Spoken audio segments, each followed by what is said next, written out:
Whoa, looks a little blurry, huh? Okay, oh, there's not enough light in this room. This room is a mess. This is my room.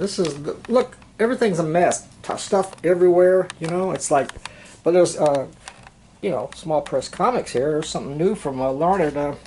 Yeah, and this is Clark Dismeyer here, and Floyd Lewis, and over here is something I'm working on. Number 10. That could be in here. It's partially covered up. Well, it's something I'm working on, and it's one reason I wanted a break from the UFO. Oh, I can't get the light right. I really didn't set. All I did was pick up the camera and turn this sucker on, you know, just to say hello. Hi, UFO guys.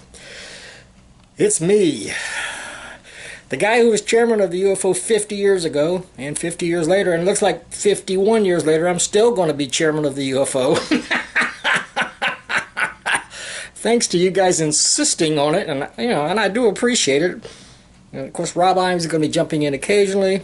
I'm working on the new UFO newsletter. I'm going to keep this really brief, because I was just thinking, and I don't want to bore you guys, but I was just thinking as I work on the new UFO newsletter, and I can't get over John Muller's great cover for the last one.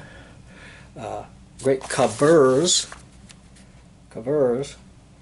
Now I'm looking at the screen over here instead of the lens. Here's the lens. Now it looks like I'm looking at you, but actually I'm looking at a little circular, dark circular thing. But yeah, working on that. Counting the votes. Heathrow is running to be a member of the group, and here's the votes so far. And so I'm keeping track of those, you know, not on my computer, but by hand, because I often do that. You know, I just write stuff down, and I have folders. I do a lot of stuff the old-fashioned way, you know. Look, here's your votes for me and Rob Imes to continue the UFO for the next year and several months. And here we go. David Kling, everybody, Joe Morris, and Joe Corrales. Yes, I said yes. Thanks. So, keeping track of all that stuff, working on it, looking at the new UFO books, and we got some great ones. And we've really come a long ways since the 1970s. Joe Corrales with a Don Simpson cover. How can you beat that, huh? Joseph Morris, you betcha. He's got more stuff coming out any day now. In fact, I'm expecting something from him. Tom Felrath, the immortal Tom Felrath. We thought we lost him, but he came back like 30 years later. The awesome Larry Johnson. And John Muller. And there's some more John Muller down here somewhere. Oh well. Oh yeah, I told you there's some more John Muller. This one's down here. This was in color. That was his applicant zine. So, but I was just thinking, you know, because here I am. I'm 67 years old. Oh, by the way, I got a haircut, and I'm starting to grow a little bit of a goatee. Well, it's just getting started, and it's hard to see because it's gray. So if I actually grow this thing, I'm going to have to dye it. For one thing, because you won't see it.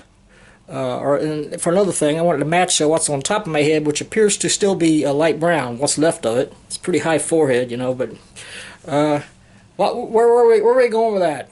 Well, just like always, I'm always constantly befuddled. I got Tom Felrath's hologram, getting ready to review that for the for Tetragrammaton Fragments. It's going on the checklist too, so I got a lot of work to do. Not as much work because I've been working on it for several days, but there's still a little work to do. And actually, I know that Joseph Morris has this new zine that is headed this way, and I'm kind of wanting to wait.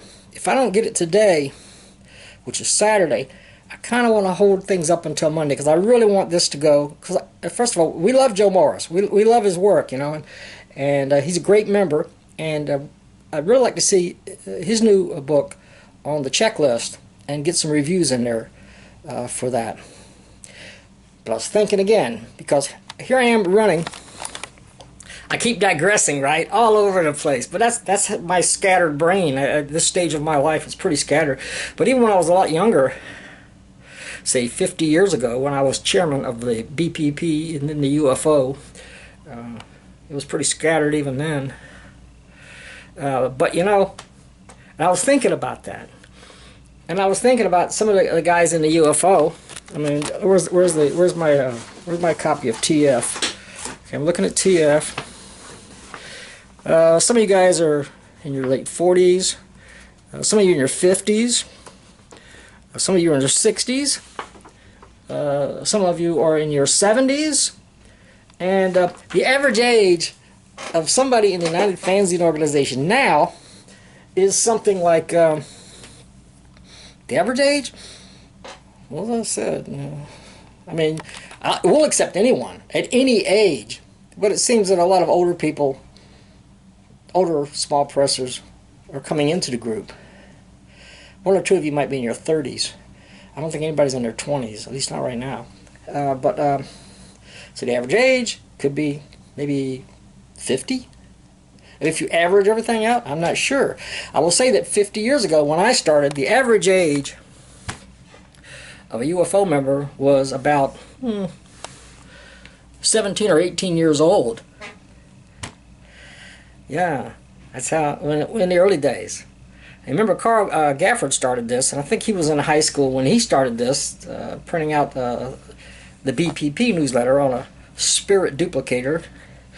I'm doing that because you used to crank it by hand. I owned one, and I cranked it, and it spilled spirit fluid all over the place, and it was a mess, and the pages bled through, so it was difficult to read. And then over the years, they faded. So over all these years, if you still have copies of those old ones, and I have a few of them, they're a little harder to read than they were when they first came out. They don't smell as good as they did back then either. When they first came off a ditto machine or a spirit duplicator, like if you were around back then, you remember those tests in high school that were printed on a spirit duplicator, not mimeographed, because people get mimeographed and spirit duplicators all mixed up. If you want to know the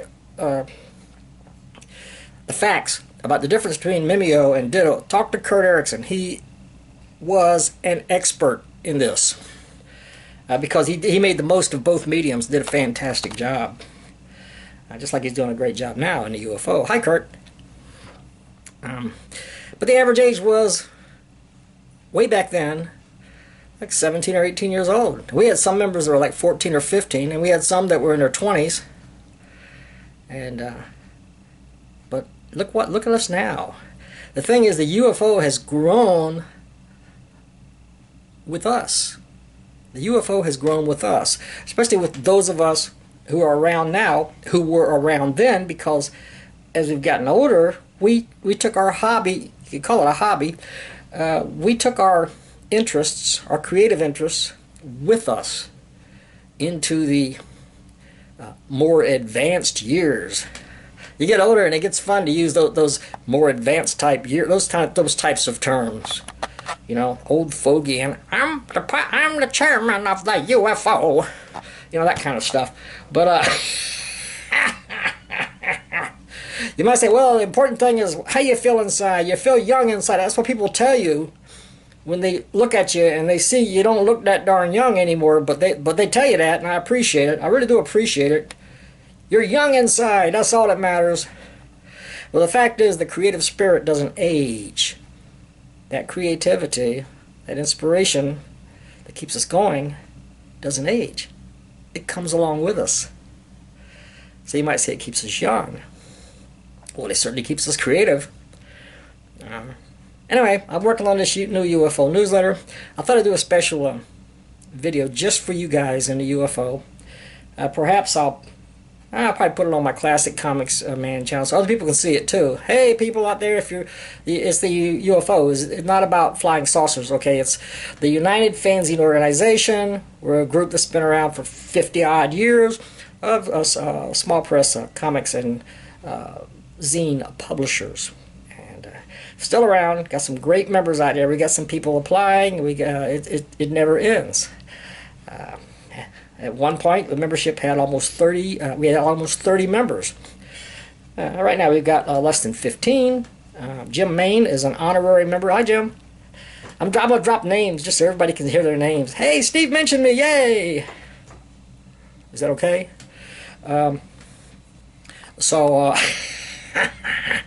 But hello everybody. I wanted to say hello, and I want to let you know I'm working hard on the new UFO newsletter. It'll be out soon. The next issue of the UFO newsletter after this will be published by the emergency chairman, basically a co-chairman. That's Rob Imes, who was chairman during the 2000s for several years and did a fantastic job. And so he's going to take over once in a while, just to give me a break, so I can work on other stuff. But that's all I really wanted to say now. Yeah, that's all I have to say now. Let me put on my red hat. What? No, it's Canada, not MAGA. I mean, give me a break, will ya? What if it was? Who cares? It's Canada, okay? I'm gonna take it off because I mess up my beautifully my just look. Don't you think my hair looks great? You know, with this new haircut. The goatee's coming along. It might look good. Who knows? Who knows? Might look terrible. You'll know if I shave it. Okay, you guys have a great day, and I'll see you next time. Adios.